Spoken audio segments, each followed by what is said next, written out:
جمہوریت جدید دور میں ایک ایسا زمینی مذہب بن چکا ہے جس کے تحت ہر قومی ریاست کا نظم و نسق چلانے کے لیے ایک مقدس کتاب آئین ہوتی ہے۔ دنیا بھر کی تمام قومی ریاستوں میں یہ مقدس کتاب بالکل ان کے قیام کے بعد آغاز میں ہی تحریر کر دی گئی، یا پھر ایسے ممالک جہاں طرز حکومت آمریت یا شہنشاہت سے جمہوریت میں بدلا تو پھر فوراً ہی نظام مملکت کو چلانے کے لیے یہ مقدس کتاب آئین تحریر کر دیا گیا۔ اسے علم سیاسیات کی زبان میں معاشرتی میثاق سوشل کانٹریکٹ کہا جاتا ہے۔ تمام جمہوریتیں اس مقدس کتاب کا اس قدر احترام کرتی ہیں کہ اس کی نافرمانی کو بغاوت سے تعبیر کیا جاتا ہے، اور اس جرم کی ان کے ہاں وہی سزا ہے جو ریاست میں ایک باغی کی ہوتی ہے۔ اسی لیے دنیا کی ہر جمہوریت میں آئین کو ایک بالادست مقدس کتاب کی حیثیت دی جاتی ہے۔ دنیا کے تمام ممالک میں آئین میں ترمیم کا طریقہ کار انتہائی مشکل بنایا گیا ہے۔ اس کے علاوہ دنیا کی تمام جمہوریتیں اپنے آئین کے ایک بنیادی ڈھانچے کا تصور رکھتی ہیں۔ اس بنیادی آئینی ڈھانچے کو کبھی اور کسی بھی وقت بدلا نہیں جا سکتا۔ پارلیمنٹ اگر آئین میں کوئی ترمیم کرنا چاہے تو وہ اسی بنیادی ڈھانچے کے اندر ہی ہو سکتی ہے۔ ترکی اور بھارت کی مثالیں اس سلسلے میں بہت اہم ہیں۔ دونوں کے آئین سیکولر ہیں۔ طیب اردگان نے اپنی ساری سیاست کی بنیاد اسلام اور خلافت عثمانیہ کی نشستہ ثانیہ پر رکھی۔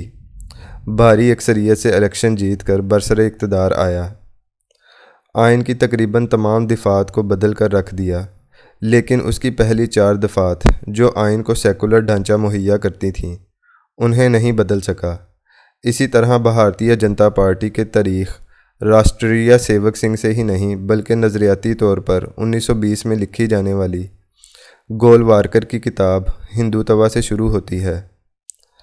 RSS نے قیام ہندوستان کے وقت آئین سازی میں حصہ لینے سے انکار کرتے ہوئے کہا تھا کہ ہم کسی بھی قسم کے ایسے علاقائی قومیت کے تصور کو تسلیم نہیں کرتے جس میں تصور دیا جائے کہ جو جہاں پیدا ہو گیا وہ وہاں کا شہری ہوگا۔ ہم بھارت میں یہ حق صرف اور صرف ہندوؤں کو دینے کے قائل ہیں۔ بھارت نے 26 نومبر 1949 کو اپنا ایک آئین منظور کر لیا جس کی بنیادیں سیکولر تھیں۔ گزشتہ بھارتی انتخابات میں بھارتیہ جنتا پارٹی لوک سبھا اور راجیہ سبھا میں 2/3 اکثریت کی نشستیں جیت گئی، اور اس نے آئین میں ترمیم کے لیے 50% سے زیادہ ریاستوں میں بھی حکومت بنا لی، لیکن بھرپور کوشش اور پارٹی کے دباؤ کے باوجود بھی وہ بھارتی آئین کو تبدیل کر کے اسے اپنی خواہشات کے مطابق ایک ہندو ریاست میں تبدیل نہ کر سکی۔ آئین کے مقابل پارلیمنٹ کی بالادستی کا تصور صرف اور صرف 2 ممالک میں تسلیم کیا جاتا ہے، ایک برطانیہ اور دوسرا اسرائیل۔ اس کی وجہ یہ ہے کہ ان دونوں ممالک کا کوئی تحریری آئین نہیں ہے۔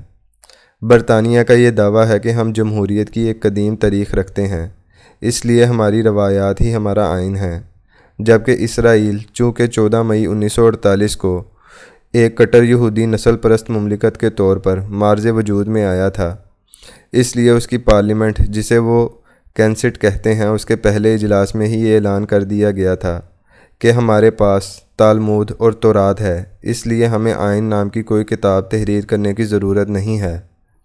ایک تحریری آئین کا بنیادی ڈھانچہ اس قدر اہم ہوتا ہے کہ بھارت کی سپریم کورٹ نے 28 ستمبر 2018 کو بھارتی پارلیمنٹ کی منظور کردہ اس آئینی ترمیم کو کالعدم قرار دے دیا، جس کے تحت انہوں نے 124A کا آرٹیکل منظور کر لیا تھا۔ اس آئینی ترمیم کو ختم کرنے کا یہ فیصلہ کسی فل کورٹ نے نہیں دیا تھا، اور نہ ہی بھارتی پارلیمنٹ نے اس فیصلے کو سیاسی اور پارلیمنٹ کے اختیارات میں مداخلت کا نام دے کر سپریم کورٹ سے فل کورٹ کا مطالبہ کیا تھا۔ بھارت کی عدالتی تاریخ میں اس کیس کو قومی عدالتی تعیناتی commission national judicial appointment commission کے نام سے جانا جاتا ہے، جسے 5 رکنی بینچ نے سنا اور فیصلہ دیا تھا۔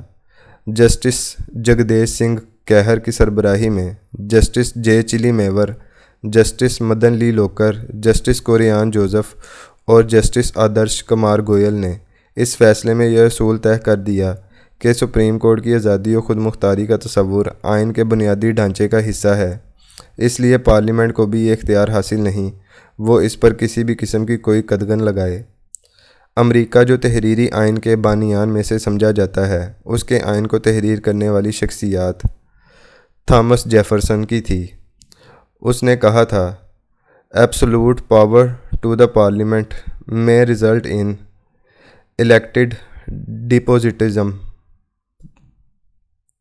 پارلیمنٹ کو اگر مکمل اختیار دیا جائے تو یہ ایک منتخب استبدادیات یا مطلق العنایات کی شکل ہوگی۔ اس نے کانگریس سے خطاب کرتے ہوئے کہا تھا، اگر تم لوگوں کو آئین سے انحراف کی اجازت دے دی جائے تو پھر ایک ڈکٹیٹر ہو یا 180 ڈکٹیٹر، ان میں کیا فرق باقی رہ جاتا ہے؟ مشہور مفکر اور فرانسیسی آئین کا خالق روسو بھی پارلیمنٹ کی بالادستی کا مخالف تھا۔